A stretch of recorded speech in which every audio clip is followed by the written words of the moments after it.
We've called this summit to really look at that question about why patients, when they need their access to mental health care, resort to coming to emergency departments, why they stay extremely long times, and when there is need for an inpatient bed, while we're seeing patients spending 2, 3, 4, and in one case up to 6 days in emergency departments waiting for their mental health care for their bed. So we collected some data earlier this year, asking these questions, and came up and realised that patients with mental health problems coming to emergency departments are really discriminated when it comes to accessing care. So we've brought people from all over Australia, from all depth and breadth of people with experience in mental health to really try and solve this problem.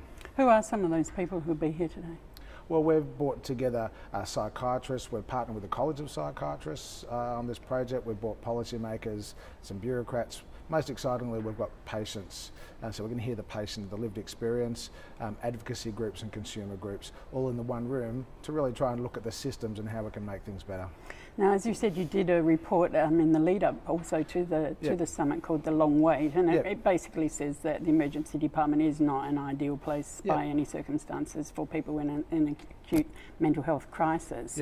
We've heard that over many years. What are you hoping to do differently here today to get something happening on this? Well, we're hoping that the combination of voices all delivering a common message is going to send us a really strong message to our policymakers and our politicians.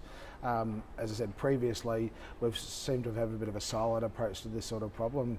Emergency medicine will advocate, we'll have the psychiatrists, and we'll have the consumer groups, but we're bringing them all together. The other powerful message, I think, is taking the data, which obviously shows a horrible situation for our mental health patients and the staff working this system, but also combining that with the human stories, the human experience. I think it's really, really hard to ignore this message. And will you come out with any kind of blueprint for action? What's the aim?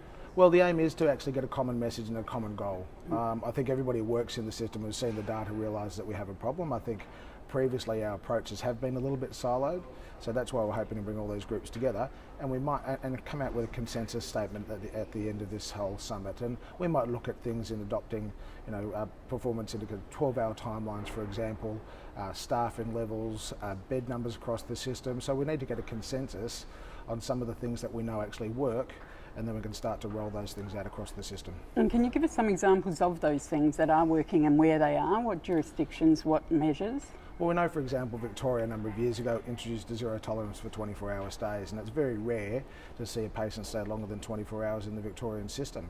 So we're asking other jurisdictions to adopt that timeline. In fact, we're asking jurisdictions to look at a 12-hour timeline, and the Northern Territory, encouragingly, has just introduced that. So they're going to start reporting on mental health patients who stay longer than 12 hours in an ED and try and put the mechanisms in place to ensure that that doesn't happen anymore. And so what do they need to make that 12-hour happen?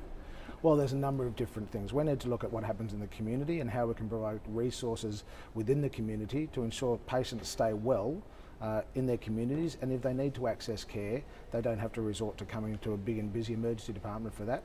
We need to look at the environment that patients are treated in when they come to the emergency department, because certainly that's an issue, and really look at how we can make our emergency departments a lot friendlier for patients and make it a lot more comfortable for them and their families, because we do get a lot of feedback about the environment that they're in.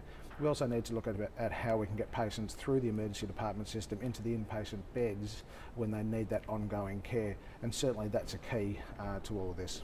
Fantastic, Simon. Really looking forward to the day. Thanks so much. Thank you.